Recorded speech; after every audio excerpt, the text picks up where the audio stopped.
Hello, fight fans, and welcome to my daily UFC rundown of the hottest stories in the UFC. Let's dive straight into the action from the last 24 hours. UFC Mexico had some bangers last night. Starting with the main event, shocker, Lonnie Kavanaugh steps in on short notice and straight up dominates Brandon Moreno. It was a unanimous decision with one judge scoring at 49-46. Moreno looked off and even got hospitalized afterwards. Guys, Kavanaugh just announced himself as a flyweight problem. What a performance.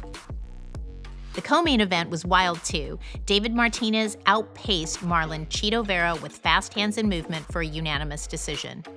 Vera surged late, but it just wasn't enough. That's 4 straight losses for Chito, and Martinez remains undefeated in the UFC with his huge win. In lightweight action, King Green smokes Daniel Zellhuber with a second-round TKO. There were brutal punches and highlight reel stuff. You can say King's back in a big way. My personal 6th best prospect from Dana White Contender Series Season 9 is Imanol Rodriguez, and he debuted strong with a comeback TKO in round 2. His Mexican pride was on full display. What a finish. Other Mexico highlights, Javier Reyes had a perfect debut knockout for Colombia, and Regina Tarin looked sharp early. That Mexican crowd was on fire. In the aftermath of UFC Mexico, Brandon Moreno's hospital trip added to the night's intensity. I sure hope he's okay. That was a tough beatdown. As for bonuses awarded at UFC Mexico, Lonnie Kavanaugh and Imanol Rodriguez deservedly earned Performance of the Night bonuses, and the women's bout Tarin vs. Karikate won Fight of the Night bonus. A quick note on speculation post-UFC Mexico. There's some chatter about Chito Vera having an eye issue from weigh-ins with a possible detached retina. It needs checking, but it explains a lot.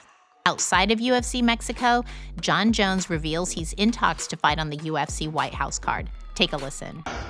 I'm in negotiations with the UFC about this White House thing as well.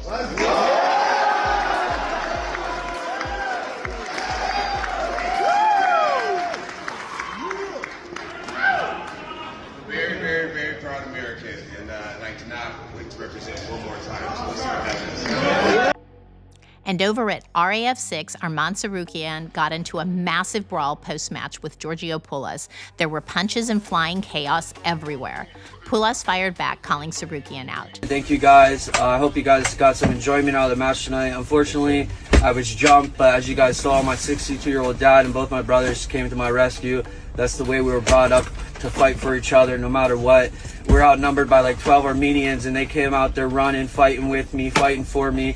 So that's fucking love. That's how we were raised. To Arman, you're a little bitch. Y'all, MMA never sleeps. Next up, Aljamain Sterling went full rant backstage at RAF, demanding a title shot, saying the UFC wants to see him lose. Epic stuff. The clip is blowing up. Take a listen. Excuse my French, but Diego Lopez gets a fucking rematch and he goes out there and fights worse after actually doing decent in the first fight. It hurt him, and he can't figure out how to do a lateral step to cut off a fucking cage. Like, what are we even talking about? Like, yeah, I don't have knockout power. That's never been my game. I win with this. I'm smarter than a lot of these guys out there. So, like I said, I'm an OG of the game. Give me my fucking title shot. I'll put on a good show for the fans. I've been working on my striking, as people saw in this Brian Ortega fight. Give me my fucking shot. I've earned this. I've been around for a long time. I don't know what else I got to do. If you want to give me Yair Rodriguez, I'll fight him. You want to give me Gene Silva, I fight him. You want to give me Yusuf Zalal, I'll fight him. I've never turned down anybody. These guys have asked me for opponents who I want to fight, and then they give me somebody the complete opposite because they want to see me lose. That's my perspective. It might be different for them, but my perspective is you ask me who I want to fight, I give you a name, stylistic, good matchup for myself. You give me somebody else, what does that tell me? Oh, maybe I'm not the guy for the spot, but I keep proving them wrong. Give me a fucking title shot, I'm going to prove them wrong again. Jack Della Maddalena versus Carlos Prates just got announced for UFC Perth, and Aussie fans are hyped. Everyone agrees this is a banger in the making. And last but not least, there's still some lingering from recent news about Alex Pereira vacating light heavyweight title, opening doors for Yuri Prohaska versus Carlos Ulberg. Heavyweight rumors with Gunn are still floating about. And that's a wrap from the last 24 hours. What story are you most interested Drop it in the comments below and hit that like button to see more of my daily breakdowns. I will see y'all tomorrow.